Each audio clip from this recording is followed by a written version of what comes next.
Comment sortir du capitalisme ? Toujours la même question qui revient et qu'aujourd'hui je vais tenter de traiter avec un nouvel exemple que vous avez été nombreux et nombreuses à me demander, l'expérience politique du Rojava. Il est enfin temps de plonger entièrement dans l'autonomie kurde au nord de la Syrie. On va regarder en face comment ça s'organise, mais promis, je vais essayer de faire simple et accessible. Pour voir aussi quels en sont les accomplissements, mais aussi les limites, voire même les critiques. Parce que je le rappelle, je suis pas là pour raconter un récit qui vous plaît, mais pour transmettre le plus fidèlement possible la réalité en fonction de ce que j'ai lu. Et à ce sujet, si vous avez un doute sur ce que je dis, comme d'habitude, vous avez toutes les sources que j'ai utilisées à disposition en description. De votre côté, si vous avez de quoi me corriger, c'est possible, vous pouvez poster une source en commentaire, je la rajouterai quelque part pour que tout le monde en profite. Et si vous avez besoin de plus de contexte pour comprendre de quoi on parle, je vous conseille de revoir ces 2 docus que j'ai déjà réalisés. L'actualité ayant rattrapé mon travail, tout ce que je vais vous raconter ici concerne une expérience qui s'est achevée dans les semaines précédant cette vidéo. L'ambition révolutionnaire kurde du Rojava a été stoppée de plein fouet en janvier 2026 par le gouvernement syrien, aidé de groupes djihadistes issus de HTC, qui a repris le contrôle de la région en intégrant les institutions kurdes à l'État central. Et même si ça m'attriste, je vais devoir parler au passé. Ceci étant dit, comme pour ma vidéo sur le zapatisme, vous verrez pas ma tête aujourd'hui pour vous imprégner au maximum de l'environnement du Rojava. Allez, c'est parti.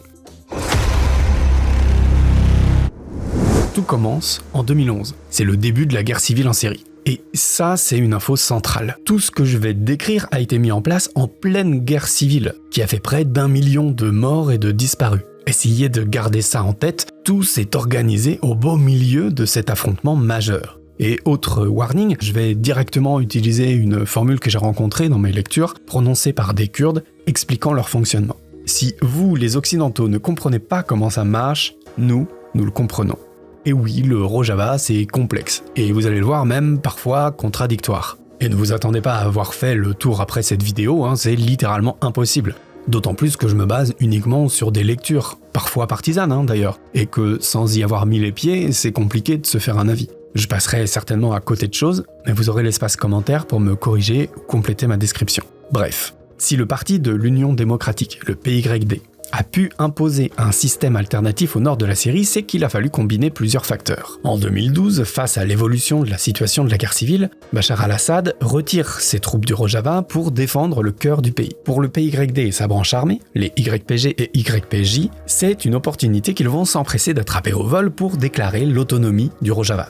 Et puis, le PYD étant le parti frère du PKK, le parti autonomiste kurde de Turquie, fondé par Abdullah Öcalan, il a pu bénéficier du soutien et de l'expérience de son aîné pour s'organiser rapidement face à cet abandon de terrain. Et ça passe par 2 choses. Déjà, au tout début de la guerre civile, le PYD a aidé à créer le TEV-DEM, le mouvement pour une société démocratique, une plateforme avec pour objectif de préparer le communalisme. Toute personne, physique ou morale, donc des associations ou des entreprises par exemple, pouvait adhérer à cette plateforme tant qu'elle acceptait un objectif politique, la Confédération des communes du Rojava. Concrètement, le TEV-DEM a organisé la création de communes en accompagnant les membres à se regrouper en assemblée. Donc la création de communes, elle n'a pas été spontanée, elle a été accompagnée par un organisme. Ça, c'est la première chose. Et puis, de l'autre côté, le PYD a marginalisé l'opposition politique. Certains parlent même d'assassinat politique, même si personnellement j'en ai pas trouvé la trace sourcée. Et quand on parle d'opposition, ici on parle de partis soutenus notamment par la Turquie, l'ennemi mortel de l'autonomie kurde, ou proche du clan Barzani, l'autre voie autonome kurde en Irak, plus favorable à un régime traditionnel qu'à la révolution prônée par le PYD. Et c'est à ce prix que l'autonomie a pu être déclarée, autant être clair là-dessus. Les communes, formées à la création de l'autonomie, se sont regroupées en districts qui se sont réunis en cantons, puis en régions et enfin en une fédération. Mais le territoire a évolué, en passant de 3 cantons, principalement habités par des Kurdes, à 7, en associant des territoires en majorité arabes au cours de la guerre civile. Ce qui a posé de nombreux problèmes d'intégration et de tensions entre Kurdes et Arabes, ces derniers étant moins prêts à suivre l'objectif révolutionnaire des Kurdes. شيء رخيص والله ما جانا شيء رخيص والله ما جانا ما تغير علينا تغير علينا تعرف شنو السيجاره صرنا ندخنها وازارنا ودقنا حلقناها هذا تغير علينا. En décembre 2016, afin de montrer que l'initiative n'est pas uniquement kurde mais multiculturelle, le Rojava a adopté le nom de Fédération démocratique de la Syrie du Nord. Bon, moi ici je vais continuer par simplicité à dire Rojava, mais il faut savoir que ça regroupe aussi les territoires non kurdes. Les choses ont donc évolué avec le temps, et c'est vrai pour un peu tous les domaines. D'autres partis politiques ont aussi été peu à peu autorisés. Des élections ont été organisées dans les 3 cantons kurdes sans qu'on pointe d'irrégularité. Les territoires arabes, eux, n'y ont pas eu droit, officiellement en raison de la guerre. Un fait que l'opposition aux Kurdes ne manque pas de soulever.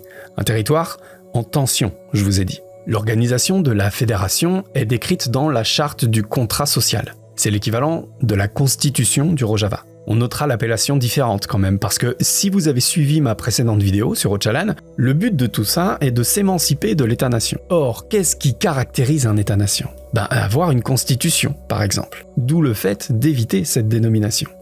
Concrètement, le pouvoir législatif était détenu par l'Assemblée législative, représentant les 3 cantons ayant participé aux élections. Élus au suffrage universel direct pour une durée de 4 ans, ces membres ne pouvaient cumuler plus de 2 mandats consécutifs. Et elle était aussi présidée par un binôme homme-femme, ce qui se retrouve dans toute autre assemblée au Rojava. Chaque région avait un conseil exécutif, toujours coprésidé par ce binôme paritaire, choisi par l'Assemblée législative pour une durée de 4 ans. Ce conseil exécutif avait pour mission de faire respecter le contrat social et les lois décidées par l'Assemblée. Pour autant, si ce système peut paraître assez classique avec ce qu'on connaît ici, il était aussi transformé de l'intérieur. En suivant la pensée d'Öcalan, se sont formées des communes confédérées et autogérées, sans État-nation pour les diriger. Ces communes pouvaient être un village, un quartier ou une rue allant de 15 à plus de 300 foyers, allant de la commune géographique à la commune de femmes, la commune de jeunes, culturelle ou religieuse. Parce que oui, la commune n'est pas qu'un territoire géographique, mais peut aussi être une assemblée de personnes partageant une identité, un métier ou un genre. Les langues différentes du kurde, comme l'arabe, le syriaque, ont été reconnues et acceptées. Tout comme toutes les expressions religieuses, une tolérance à ce sujet qui se doit d'être relevée. Les assemblées formaient le conseil de la commune, et ces délégués étaient révocables à tout moment par celles et ceux qui les ont mandatés. Toute personne de plus de 16 ans pouvait s'y exprimer, et elle s'occupait de gérer les affaires courantes, de la résolution de conflits de voisinage à l'autodéfense, en passant par les questions sur la jeunesse ou l'économie. Et tout ça s'inscrit dans la pensée libertaire théorisée par Öcalan que j'ai déjà traitée ici, largement inspirée par celle de Murray Bookchin, le penseur anarchiste américain. Mais dans les faits, cette forme d'organisation peut interroger clairement une assemblée pour chaque niveau de la fédération, un pouvoir éclaté en fonction de son appartenance à une religion, une population, un métier, et au-dessus de tout ça, un parti majoritaire, le PYD, qui projette son ombre sur toutes ces institutions. Et c'est normal de ressentir cette espèce de flou. La construction politique était encore en cours, et même avec un contrat social écrit, dans les faits, le pouvoir n'était pas aussi précisément établi que dans les textes. Ça donne un peu le tournis, mais c'est aussi comme ça que ça se crée un nouveau système, en composant avec les réalités du terrain. On peut revenir à la théorie pour comprendre un peu mieux. Là où le marxisme place la lutte des classes au centre de la réflexion et produisant par définition une conflictualité permettant de prendre conscience de sa classe et ainsi de s'organiser ensemble contre le capitalisme, le socialisme démocratique pensé au Rojava s'en éloigne et préfère parler de l'émancipation des couches inférieures de la société. Alors ça peut y ressembler, mais il y a des différences. Déjà, il y a un triple objectif pour le parti kurde. La démocratie par la base, la libération de la femme et l'écologie. Pour autant, ils ne rejettent pas l'existence des classes ou de leur conflictualité, mais ce sont les communautés qui leur sont préférées. Pour faire simple, l'une des grandes forces du capitalisme est sa capacité à atomiser la société en milliards d'individus. C'est l'individu qui est l'unité politique de base du système idéologique du capitalisme. Mais c'est un leurre, ça n'a qu'un seul effet, fragmenter la société et empêcher l'union des forces opposées au système capitaliste. En se regroupant au sein de communautés, les adversaires du capitalisme deviennent plus puissants et prennent conscience d'oppressions et de revendications qu'ils et elles partagent. Il est plus simple alors de s'unir dans un premier temps sous la forme de plusieurs communautés, en se fédérant, plutôt que de tenter de rassembler d'un coup l'ensemble du prolétariat qui n'a que peu de conscience de classe. En gros, on commence petit pour se regrouper peu à peu et former, dans un deuxième temps, un front uni. Mais si l'objectif est d'abolir le capitalisme, il faut qu'on parle de l'économie du Rojava. Et là, il y a une contradiction qui va vite devenir évidente. Les 2/3 des ressources de la région venaient d'une exploitation artisanale du pétrole très polluante. Et pour une idéologie qui se revendique écologiste, c'est un peu compliqué à défendre. Mais le but était la survie coûte que coûte, d'où ce compromis entre idéal et réalité du terrain. D'ailleurs, lors de la reprise des régions majoritairement arabes par le gouvernement central en décembre 2025, le Rojava a aussi du même coup perdu une manne financière majeure, puisque ces territoires étaient aussi très riches en pétrole. Ça a été le premier coup majeur porté à l'économie de la fédération. Une partie des entreprises agricoles au sein des communautés s'organisaient en coopératives. Elles s'occupaient essentiellement d'exploiter des terrains appartenant à l'État syrien. Il s'agissait donc d'une mise en commun de ces terres, une avancée vers un système communiste donc. Pour autant, les discours qu'on trouvait étaient contradictoires. Les textes d'Öcalan dénoncent le capitalisme, mais parmi les habitants, on réclamait pas son abolition immédiate et on acceptait de créer une alternative à partir de structures existantes. D'ailleurs, on comptait encore de grandes propriétés agricoles privées actives au Rojava. Pour soutenir cette agriculture et son économie, le Rojava a pris sous son contrôle le barrage de Tishrin, au sud de Kobané. Grâce à lui, la fédération a pu non seulement atteindre son autonomie énergétique, mais aussi soutenir son autonomie alimentaire. Sauf que le barrage a été repris par le gouvernement syrien en janvier 2026. Et là, second coup majeur porté au cœur de l'autonomie kurde avant d'en finir pour de bon. Parmi les décisions économiques marquantes, on a pu aussi noter le blocage des prix face à la crise de la guerre civile pour éviter la spéculation. Les coopératives dont je parlais fournissaient entre 20 et 30% de leurs revenus à leurs communes qui s'en servaient pour créer des centres de soins gratuits pour les plus pauvres. Mais à cause de l'embargo imposé par l'État turc, la solidarité était aussi perfusée à l'aide internationale et associative. Enfin, mis à part la question du pétrole que j'ai évoquée, il y a quand même eu aussi quelques actions concernant l'environnement ou pour sensibiliser les habitants à ces questions. Mais la guerre n'a pas aidé à leur développement, clairement. Diversification de l'agriculture, refus des OGM, ramassage des déchets, création d'une académie pour former la population à la conscience environnementale, reforestation et partage de savoir sont différents accomplissements des institutions kurdes. Alors évidemment, tout n'a pas été renversé. Mais comme je le disais en introduction, on parle d'un pays en guerre et sous embargo. Contrairement au souhait d'Öcalan, par exemple, l'État en place n'a pas été aboli ou remplacé par une fédération démocratique sans État. Sur cette question de l'abolition de l'État, le Rojava se place entre l'anarchisme et le marxisme. Le premier souhaitant une abolition simple et immédiate de l'État. Le second, lui, souhaitant remplacer l'appareil de l'État par la dictature du prolétariat avant la mise en place du communisme sans État. Le communalisme, lui, veut créer des alternatives populaires pour chaque morceau de l'État et, une fois en fonction, dissoudre ces parties d'État qu'elles auront ainsi remplacées. Donc la destruction de l'État se fait petit à petit, morceau par morceau.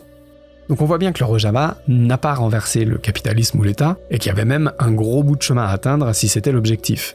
Mais encore une fois, on était dans une situation extrêmement conflictuelle, donc on peut comprendre le frein. Mais il n'y a pas que l'économie, la culture et l'éducation ont aussi été profondément revisités. Ateliers et festivals en tout genre ont été créés pour diffuser la culture kurde qui est ou a été littéralement muselée dans certains États-nations, comme en Turquie ou en Iran par exemple. Remettre au premier plan la culture kurde, c'était l'objectif. C'est d'ailleurs la même chose pour l'éducation, se recentrer sur le Kurdistan et regarder le monde à travers ses yeux. La langue kurde a évidemment été intégrée dans les écoles, ce qui est considéré comme l'une des grandes avancées de la révolution. Mais comme toujours, dans les enseignements, c'est l'étude de l'histoire qui pose pas mal de questions. Parce que si elle se fait à travers ses impacts sur la société kurde dans une forme de roman national kurde, c'est que le PKK et le PYD l'ont grandement influencé. Et qu'un parti politique s'empare de l'enseignement historique, forcément ça fait grincer des dents. Ce qui explique qu'on trouvait dans les études des sujets liés à l'émancipation des femmes, mais aussi valorisant l'action du parti ou de son leader Öcalan. Former une génération qui adhère aux idéaux du parti, c'est aussi une stratégie héritée de la pensée du PKK des années 80. Chercher à créer un homme nouveau, un militant idéal pour poursuivre la lutte. Autre sujet complexe, la liberté de la presse. Elle est la source de témoignages contradictoires. Plusieurs organismes d'opposition, proches du gouvernement kurde d'Irak, des rivaux donc, se sont plaints de mauvais traitements de la part des autorités du Rojava. Dans le même temps, d'autres rappellent qu'en temps de guerre civile, il s'agissait certainement de l'un des seuls lieux où il était possible d'exercer sans craindre pour sa sécurité. Et en parlant de sécurité, la question est centrale sur le territoire en plein conflit armé. D'abord la police. Enfin, les polices. D'un côté, les forces de sécurité intérieure, qui sont un corps proche de notre gendarmerie ici en France, À la base, elle était censée être gérée démocratiquement, mais le contexte de la guerre a été invoqué pour centraliser et hiérarchiser la structure de commandement. Dans la lignée de l'esprit de communauté, on pouvait retrouver des unités kurdes, mais aussi arabes ou féminines, par exemple. De l'autre côté, il y a aussi les forces de protection de la société. Et là, on avait affaire à une police bien moins classique. Basée sur le volontariat, ces unités ont fait office de police locale, de proximité on aimerait dire, qui gère les petits conflits mais pouvant intervenir en soutien sur des cas plus graves. On pouvait donc trouver dans un quartier des unités de femmes de 19 à 70 ans, assurant la sécurité du marché ou des écoles. L'ambition affichée, mais on en était loin, c'était de former l'ensemble des unités à la résolution non violente des conflits avant de pouvoir toucher à une arme et si possible à terme, d'en faire un corps de police non armé.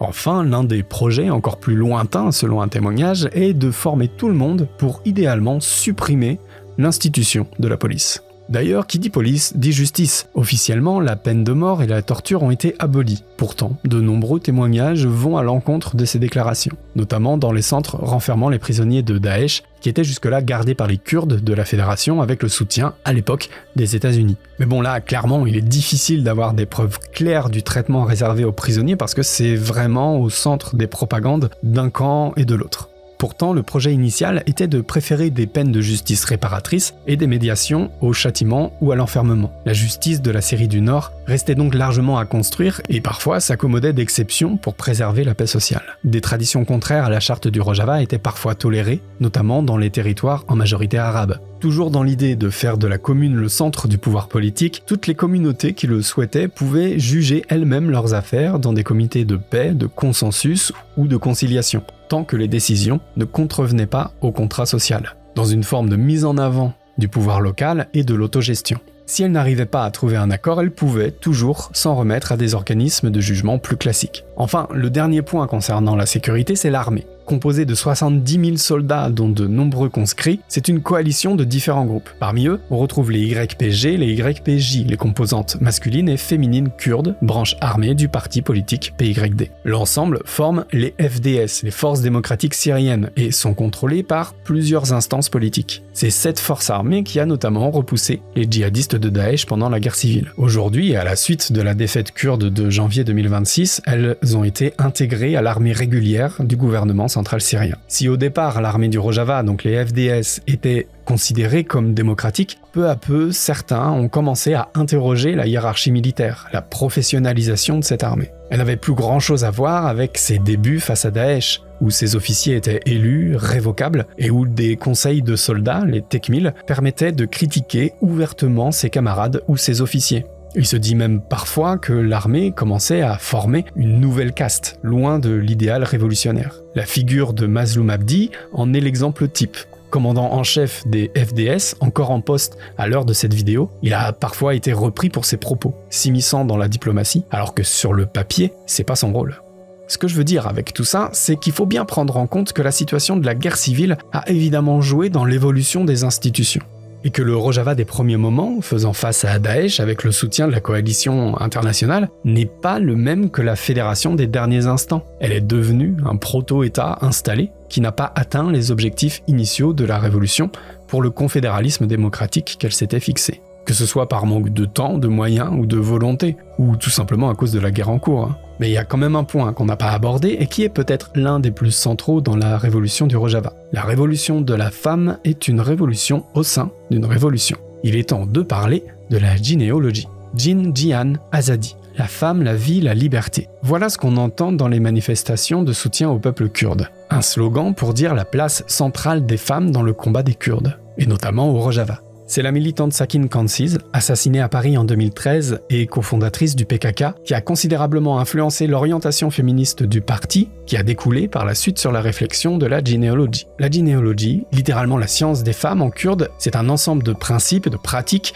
qui accompagnent une forme de féminisme spécifique. C'est un peu complexe, donc on va s'arrêter dessus. Là où le féminisme occidental, essentiellement en Europe et en Amérique, peut parfois, dans une certaine version, s'accommoder du capitalisme et de l'État-nation pour essayer de s'émanciper, la gynéologie rejette ces deux institutions. Le patriarcat est pensé comme intrinsèquement lié à l'État-nation et au capitalisme. J'explique ça plus en détail dans ma vidéo sur Ocalan. La gynéologie est donc une pensée bien plus radicale, en plus d'être décoloniale et critiquant cette vision hégémonique du féminisme tel qu'on peut le connaître en Europe. Typiquement, Évidemment, la figure de la femme entrepreneuse vantant son émancipation tout en participant à la promotion de la culture bourgeoise, c'est pas du tout un exemple pour la généalogie. Pour autant, on peut pas non plus le résumer en un simple féminisme kurde, la pensée d'autrices de tous horizons étant autant d'inspiration pour la généalogie. Il s'agit aussi pour les femmes de se réapproprier le champ des connaissances académiques, considérées comme colonisées par les hommes, mais aussi de renouer avec les savoirs indigènes, qui peuvent être tout aussi pertinents que les autres selon la généalogie.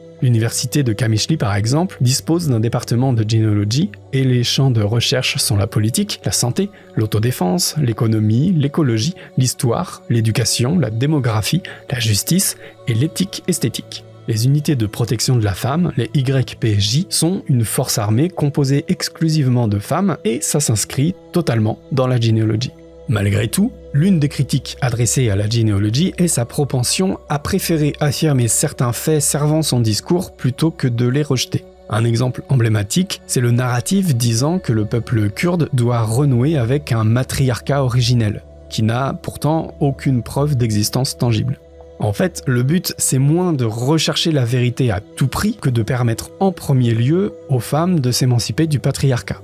On peut aussi trouver certaines affirmations valorisant une femme traditionnelle et idéalisée de la femme, comme l'image de la femme porteuse de paix par essence, une vision qui se lit déjà dans les écrits d'Öcalan. Cette essentialisation va par exemple à l'encontre du discours féministe occidental plutôt basé sur la modernité et le non-réductionnisme. Pourtant, on ne peut pas non plus réduire la généalogie à un ensemble de disciplines non scientifiques. Ce serait encore reproduire un discours de dominant, discréditant de base la production d'un savoir militant. Et ici, je voulais juste vous retranscrire les débats qui existent à ce niveau-là, et libre à vous d'aller faire de plus amples recherches pour vous faire votre propre avis. Bon, ça c'est la théorie, mais quels sont les accomplissements de la généalogie en pratique? Alors, j'ai parlé des YPJ, de la création d'un département consacré à la généalogie dans une université à Qamishli, mais il y a aussi l'image à l'international. Quand on parle des Kurdes ou qu'on fait des recherches dessus, les femmes sont omniprésentes. Et vraiment, ça change de tous les autres sujets sur lesquels j'ai pu travailler. Donc, ne serait-ce que symboliquement, c'est déjà une victoire. Bien sûr, on doit quand même dire que la généalogie est loin d'avoir réglé tous les problèmes et que dans certains territoires, notamment les villages très traditionnels kurdes et les zones arabes, les mariages de jeunes filles mineures et la polygamie ont toujours bel et bien eu lieu. Les droits des femmes à disposer de leur corps est aussi limité. La contraception, la sexualité libre sont aussi des sujets qui n'ont pas été posés dans le débat public. Il n'y a pas eu non plus, à ma connaissance, de loi garantissant la liberté d'orientation sexuelle ou d'identité de genre. Pour autant, on n'a pas recensé de répression systémique à l'encontre de personnes LGBT. Et oui, toutes ces questions sont complexes, j'ai voulu les nuancer sans prendre tout pour acquis, ni tout stigmatiser par principe. J'espère que vous avez saisi à la fois les réalisations et les limites du mouvement communaliste du Rojava. Mais je voudrais pas non plus que tout ça empêche de soutenir avec force le peuple kurde dans son autodétermination. On peut le faire en ayant en tête tous ces débats. Avant de continuer, je voudrais vous dire à quel point il a été enrichissant de travailler sur ce sujet. J'ai appris beaucoup et j'espère que vous aussi. Mais ça m'a pris un temps fou. Et évidemment, tout ce que je propose est gratuit pour que tout le monde en profite. Si ce cycle de vidéos sur le Kurdistan et le Rojava en particulier vous a plu, si vous pensez qu'il est nécessaire de porter la voix d'alternatives politiques pour contrer le discours habituel, vous pouvez aider cette chaîne à survivre. Ça se passe sur Ulule et le lien est en description. Encore une fois, merci 1000 fois aux personnes qui contribuent déjà. Il est temps de revenir à notre question de base. Est-ce que le Rojava est sorti du capitalisme? Clairement pas. Mais si la propriété privée n'a pas été abolie, d'autres aspects ont été enfoncés. La généalogie montre que le patriarcat est vivement combattu, le communalisme, que l'individu n'est plus l'unité politique de base, et qu'il a été remplacé par la communauté. Et tout ça va dans le sens d'une alternative au capitalisme, ou du moins de victoire face au capitalisme. Et pourtant, il est impossible de passer à côté du fait que ces notions ont aussi été imposées à des populations qui ne soutenaient pas ce projet, notamment dans les territoires majoritairement arabes, comme à Raqqa par exemple, avec parfois des pratiques clairement en contradiction avec les discours humanistes affichés. Des témoignages d'arrestations arbitraires ou d'actes de torture commis par les FDS, l'armée du Rojava, ont été relevés et dénoncés par l'ONG Réseau Syrien pour les droits de l'homme. Mediapart avait aussi relevé des accusations d'exaction des FDS auprès de populations civiles, sur le territoire qu'elle contrôlait en juillet 2025. Les forces kurdes, elles, se sont toujours défendues en avançant des questions de sécurité intérieure. Bref, c'est la guerre et la propagande existent des deux côtés. L'idée n'est donc pas ici d'idéaliser l'expérience politique du Rojava, vous l'aurez compris. Et je suis évidemment pas le seul à relativiser les avancées du communalisme kurde. Je vais prendre par exemple le docteur en droit Pierre Bans, auteur du livre La fascinante démocratie du Rojava, qui a pris le temps de relire ce script et je l'en remercie. En se basant sur le texte de la charte du contrat social, il nuance la démocratie directe affichée en pointant du doigt les éléments qui se rapprochent plus d'une démocratie participative dans la pratique, un entre-deux entre démocratie directe et démocratie représentative. L'État n'est donc ni totalement aboli, ni totalement centralisé. Encore une nuance à apporter au discours initialement porté par Abdullah Öcalan, qui cherchait à abolir l'État-nation pour le remplacer par une nation démocratique.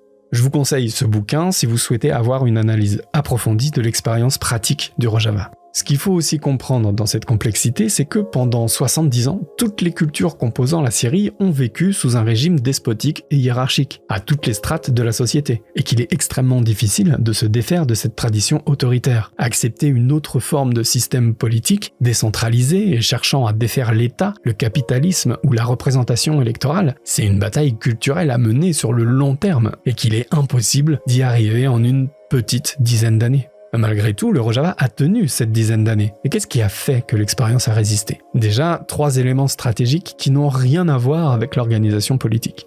La vente de pétrole, qui a produit un niveau de vie certes faible, mais tenable pour la population. Le contrôle du barrage de Tichrin pour la production d'énergie. Et le soutien, jusqu'à très récemment, des USA qui a permis la victoire militaire face à Daesh et de résister, du moins pendant un temps, face aux agressions turques. Politiquement, c'est aussi grâce aux régions majoritairement kurdes que l'organisation tenait. Dans les régions arabes, les idéaux étaient plus flous et on tolérait plus d'écart. Et puis, il y avait le contexte intérieur de la Syrie. Avant l'arrivée d'Ahmed al-Shara, le pays était divisé et personne ne pouvait réellement s'opposer au FDS, une force armée conséquente, organisée et expérimentée. Ou du moins, le croyait-elle. La suite a montré que les FDS étaient un tigre de papier. Elles ont été vaincues en seulement quelques jours par l'armée syrienne et les milices djihadistes soutenues par la Turquie. Dans ce contexte, tout a changé maintenant, et bien malin sera celui qui pourra prédire la suite des événements. Mais ce qu'on peut dire avec certitude, c'est que l'expérience du Rojava et son ambition d'instaurer le confédéralisme démocratique est bel et bien terminée. Le gouvernement central de Damas a repris la main, mais comme le président par intérim al-Shara n'a jamais respecté les accords avec les Kurdes, on peut craindre le pire. L'ironie de la culture kurde et du Rojava, c'est qu'elle montre qu'en plein territoire de la Mésopotamie antique, là où on fait traditionnellement commencer l'histoire des civilisations, et en fait surtout l'histoire des grands royaumes, empires et souverains associés, le Rojava a pris son destin en main, à contre-pied de ces volontés d'hégémonie de ces grandes puissances. Plutôt que de vouer un culte à des ancêtres glorifiés, les Kurdes ont préféré tenter autre chose. Comme si, à travers le Rojava, on pouvait entreapercevoir un autre chemin que celui des empires et des États autoritaires. Mais dans la défaite de l'autonomie kurde, on pourrait tenter de se rassurer en s'appuyant sur les récentes déclarations d'Abdullah Öcalan. L'espoir est plus précieux que la victoire. Ou alors, quand bien même l'expérience kurde n'est pas l'utopie rêvée, le Rojava nous a montré par l'exemple que le plus important n'est pas l'idéal à atteindre, mais le chemin pour y arriver.